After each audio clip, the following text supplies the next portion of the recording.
Hello, welcome to another UTS Startups Confessions. And for those that haven't seen this before, we talk to entrepreneurs we respect deeply about what they've done so that other people watching who are thinking about themselves and your kind of backgrounds can see someone like yourself doing something you can do and getting wonderful results. So we have a wonderful example of that today with yourself, Jami. Thank you very much for joining us. Can I get a round of applause?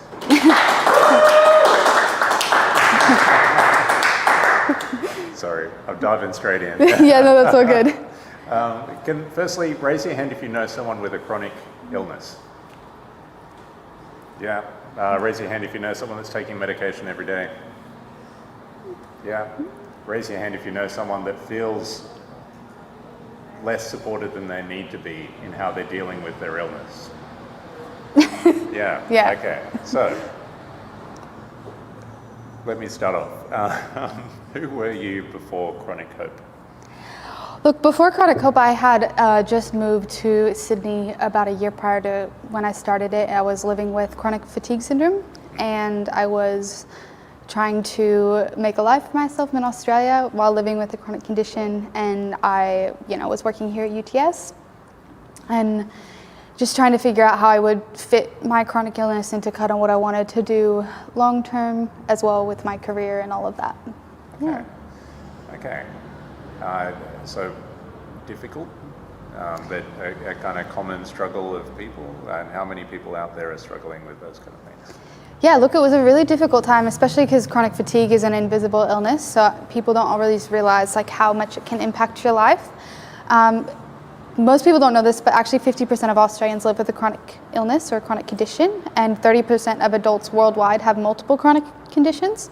So it's actually, for those of you that weren't in the room, 90% of people in the room raise their hand, because it's pretty much impacts everyone. And when we're talking about chronic illness, we're talking about disabilities, we're talking about cancer, we're talking about arthritis, chronic fatigue, chronic pain. It's a wide range of chronic illnesses that we're talking about as well. Okay, so dealing with that, what are your first memories of then going and doing something about it in an entrepreneurial way? Yeah, so about a week after I moved to Australia, when I moved here, I had no friends, I had no place to live, I had no job. I just kind of moved, and I had chronic illness at the time. So I just kind of moved here with just no plan other than to just try and work. And I was on a backpacker visa at the time, and about a week after I moved here, I was very open to, okay, what's the next step for me in my life? I knew I could work full-time physically, even though it was challenging. And I woke up in the middle of the night, and I had it was this voice that was you need to start this community organization to help people living with chronic illness, to get them support, resources, access, and awareness. And then it was the name was dropped on me. It was Chronic Hope. So taking the illness out of chronic and creating it a hopeful space for people with chronic illness. Okay, so tell me more about that, because a lot of people suffer from different kinds of chronic illness. Why did you decide to do something not just for yourself, but for a lot of other people? I think originally it was kind of focused on my own journey, but in the discussions I was having with other people with chronic illness, it was a lot of the same themes, if that makes sense. People feeling isolated, lonely, there weren't a lot of resources out there, that doctors didn't necessarily know how to treat them or how to approach chronic illness management.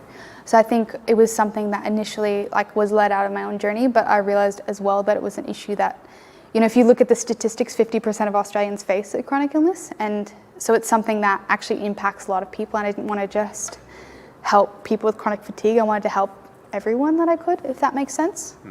Okay, Yeah. Cool. So what did that look like? What did that start to become? Yeah, so I guess what that looked like is I did take a year from getting the idea to actually starting it, because obviously I just moved here and needed to kind of get some of my life sorted out. And then what that looked like is just starting small. I think I started meeting with business mentors. I took an entrepreneurial course in the city, and I think what I realized, because I had quite a big vision for Chronic Hope and what it could become, but and I think a lot of startups founders probably struggle with this, is like, how do you take where you want to be and make it into something that's like, where do you start, sort of thing, something very practical. And I think at the time it was like I started with a webinar that where I was sharing about my journey, and like 5 people turned up to the webinar, and one of them was like my mom, or that sort of like. But you have to start, yeah. You're watching. Exactly.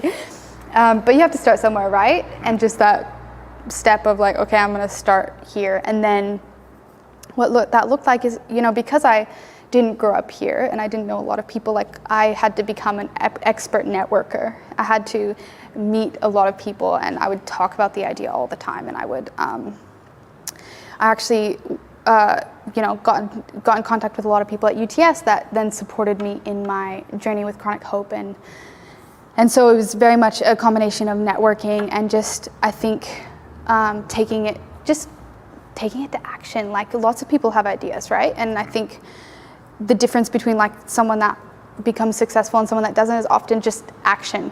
It's like, it's that simple, but it's also that hard, if that makes sense. Yeah. Do you think doing that kind of work of trying to solve this problem for a lot of other people gave you knowledge of the problems that you wouldn't have otherwise, in terms of things that are helpful then to yourself? Yeah, absolutely. As I went through the journey, it was definitely something like, I think what I realized, it was I created Chronic Hope to help others, but it was also for me, if that makes sense, in almost like this selfish way of like, I created it because other people were feeling lonely and unsupported, but it was also because I was feeling lonely and unsupported. And so that also then, through different conversations and getting that support through the community and giving that support through the community, I was then able to find the resources to then, which led to my chronic illness recovery as well. Okay, wonderful. Yeah. That's nice. So that was about a year's worth. And what started to come after that? So there was a lot of kind of content production and things that help people understand what they're dealing with and feel better about it, but what did that then turn into? Yeah, so we've tried a lot of different things to kind of engage with the community that have had varying levels of success. We've had a podcast, we've had a digital magazine, we have a fairly successful Instagram and TikTok, and we've also had music that we've released as well. So we tried sort of different avenues to reach the chronic illness community, and really what that led to was a lot of like roadblocks in terms of funding, of like, okay, we want to do more, but we need funding. And so I think my priority then shifted to how can we fund the organization while at the same time helping the community. So we did the podcast and the digital media that offered that resource to the community, and then shifted to, okay, what's something that we can sell, or what value can we provide that then can get us income that is not only helping the community, but then also providing income for the organization to further help the community, if that makes sense. Okay. So that was sort of where my mindset was at. And then from there, actually, I had a team of around 5 at the time, and I came forward with this idea of like, guys, I want to start a company that's separate from Chronic Hope, which is a social enterprise, and what we can do through that company is actually sell products that make life easier for people with chronic illness and create a whole lifestyle brand for people with chronic illness.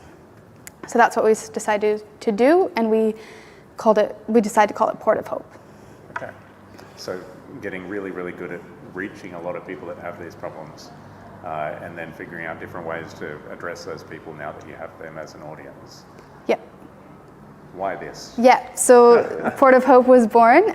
So as I was going on this journey of like, how can we develop a sustainable business model into Chronic Hope, we had this conversation around like, what is going to help the community? And that's where this bottle idea came up, because we reached out to our community. We said, hey, like, what are you guys struggling with? What can we help with? And a lot of people came back and said, hey, we like want an easier way to take our meds on the go.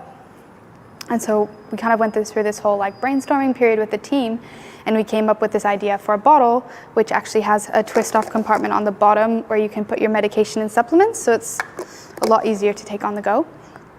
And we introduced it to our community, and they loved it. And through that, like, did a Kickstarter and all of that, and it's been quite successful as well with the community. Okay, so the Kickstarter went incredibly well. I'm sure there's people watching that are thinking, yeah, I'm going to do a Kickstarter at some point. Nice and easy? No. No? No. Tell me more about that. So for those of you wondering, 1 in 3 Kickstarters actually get funded, which I didn't realize that until after we got funded, which I'm glad I didn't look at the stat, because Kickstarters are a lot of work, and we probably started preparing for our Kickstarter like 9 months before we actually launched. And so that whole journey was, first of all, like getting a product that we knew that people would be interested in, right? That was like solving a problem in our community. So that was like the first thing. The second thing was then doing all the background work of finding a manufacturer and getting samples and all of that. And then the next step was, okay, launching the Kickstarter, doing our Kickstarter video, and marketing the Kickstarter. So what happened was we essentially had everything ready right before we went into our second lockdown in Sydney, so in June 2021. And then our filmographer sort of had to finish the last shots at home while we were locked down, and then we launched on August 1st, which then started this whole month of every single day the team just pushing so hard to like get the word out there about the Kickstarter. And we produced a lot of social media content, like 2 reels per day on Instagram that we were putting out through our different platforms. And also like our strategy, which was developed by our marketing guy, was essentially that we were going to DM people in our community and ask them to support us on the Kickstarter, but that also for every reel we posted, we were also going to DM everyone that commented and ask them to support our Kickstarter. So our big break in terms of the Kickstarter was we had a reel that went viral, and we got 1.4 million views on this reel and 250 comments, and we went to every single person and sent them a DM asking them to support us, and we had quite a few people convert from that reel, and then also the other pieces of content that we put out. But it was like, and I think as well, just like the advice I give to people launching Kickstarter, it's like every single day you have to be pushing, you have to be DMing, you have to be reaching out to your audience. Like it's not going to happen by itself unless you've done a lot of work before to build that community. So I think, and then we ended up raising $20,000, which was awesome, and we were able to bring the product to market, and it was like a lot of work, but really, really rewarding at the same time. How do you get this manufactured? Do you have a manufacturing background? No, you don't need a manufacturing background. Okay, cool. Tell me more about that. So we use this platform called Alibaba, where it's kind of like a marketplace for people to meet manufacturers.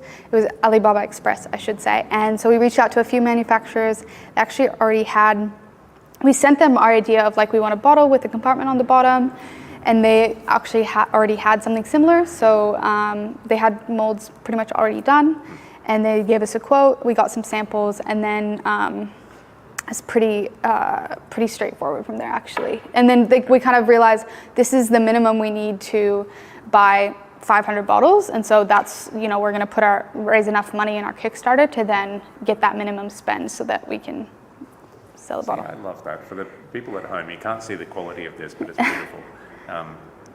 And the idea that today you can go on a website, look at a whole bunch of manufacturers, and then kind of play them against each other, get some good pricing, some customization of things in a way where, okay, you don't have to set up a factory. The logistics, I understand, was relatively easy to handle as well. Look, I'll be fully transparent. I had a team member that looked after the majority of that. Right. I don't know if she would say it was like simple, but it was definitely doable, and something that she kind of had already done before, because she had started her own e-commerce organization or a company as well. So I think it's easy, but at the same time, I think anyone that's worked with manufacturers can know that you can get hiccups. You have to make sure you vet your manufacturers quite well, get the samples, all that sort of thing. We're using like a 3PL thing for distribution.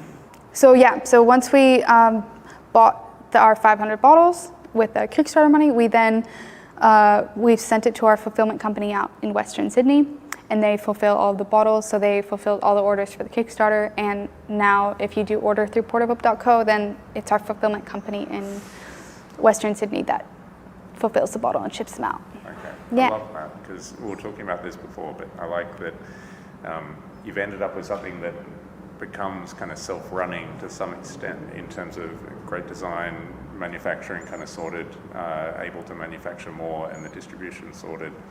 And that then this allows you to fund the organization that does the content and builds other kind of interesting things along the way as well for that audience. Like there's something nice going on there. Yeah, I think that's definitely like, that was my end goal, is like I want to create a sustainable business model that doesn't require a lot of sort of like shipping and work on our end. That so we can outsource, and then primarily it's marketing, and then we can also focus on like the things that are probably more important to us as an organization.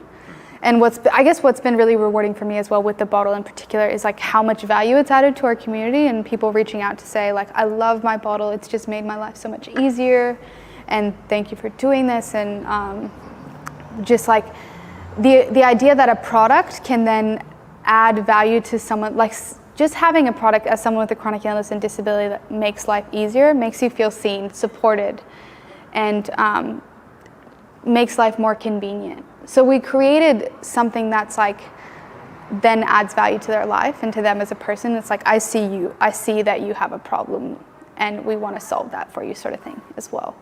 Okay. How does that feel, like having helped so many people to have that feeling? I think, to be honest, like it's a little bit selfish because I helped people to help me, if that makes sense. Like it feels like every time I help someone feel more seen, it's like I also feel more seen, if that makes sense. And I think it's also just like, it gives purpose to me as well, having had chronic illness. I'm recovered now, but it's like, okay, I went through that because that's something that then gave me passion and empathy for people that go through chronic illness every day. And then I can take that and use the energy that's been gifted back to me and the skills to then continue to make impact where maybe other people couldn't because they are struggling, if that makes sense as well. No, it does. And wouldn't it have been nice if back then there was this available, and how that might have helped you? Yeah. But now other people don't have to worry about that. Exactly. A couple of questions to finish up. How has the kind of journey changed you? How has being an entrepreneur changed you? Oh, look, I think it's changed me a lot. I think it's been one of those things that like I've just grown so much as a person. I think just realizing who I want to be, if that makes sense, of refining like what my long-term goal is for my personal life, and which is essentially like creating business solutions to social problems, but then also like the power of business and entrepreneurship to make change, to create change, positive change, right? And seeing that like actually we are having an impact on the community, and the work we are doing is important, and that's just so rewarding in itself, is like just knowing that business or not-for-profit can drive change in a way that's very unique, something that like government organizations couldn't do, or individuals couldn't do themselves. So that's been really rewarding. Okay, cool. And last question, what's coming up for Chronic Hope? Yeah, so actually I've actually just finished my degree recently, and I'm sort of looking at stepping into some different projects. I'll be stepping into more of a board member role, and we're actually looking for a new CEO/managing director. So it's actually a great opportunity if someone is watching or in the room that would potentially be interested in taking over the leadership of Chronic Hope and working with me and the other board members.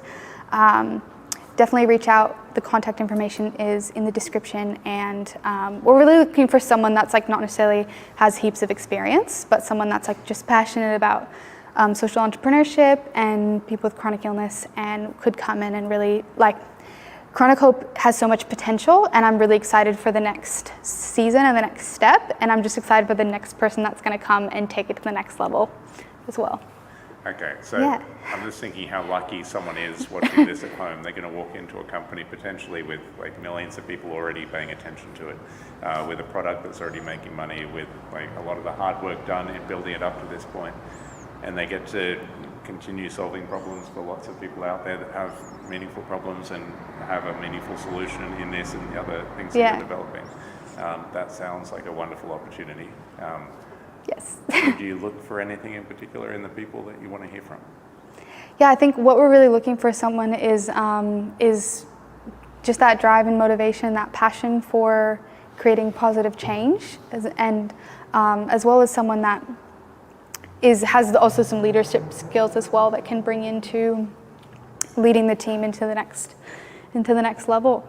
Okay, beautiful. Yeah. Okay, so reach out below. Also, if you know anyone suffering from chronic illness, check out Chronic Hope. The URL will be in the description as well, and Portafote. And we'll wrap up there because we're going to throw to questions from the audience in a second. I'll tell you, if you're watching at home, every Friday at 3:30 we run sessions from UTS Startups at Central, so on the corner of Harris and Broadway with Tech Central in the background. There's going to be really good pizza in future sessions. Just to share that, we've got really, really good pizza coming, and good drinks and good people, most importantly. So come and join us. And the juicy questions come out now. So we're going to turn off the stream, but please join me in thanking Jami. Thank you for having me. It's been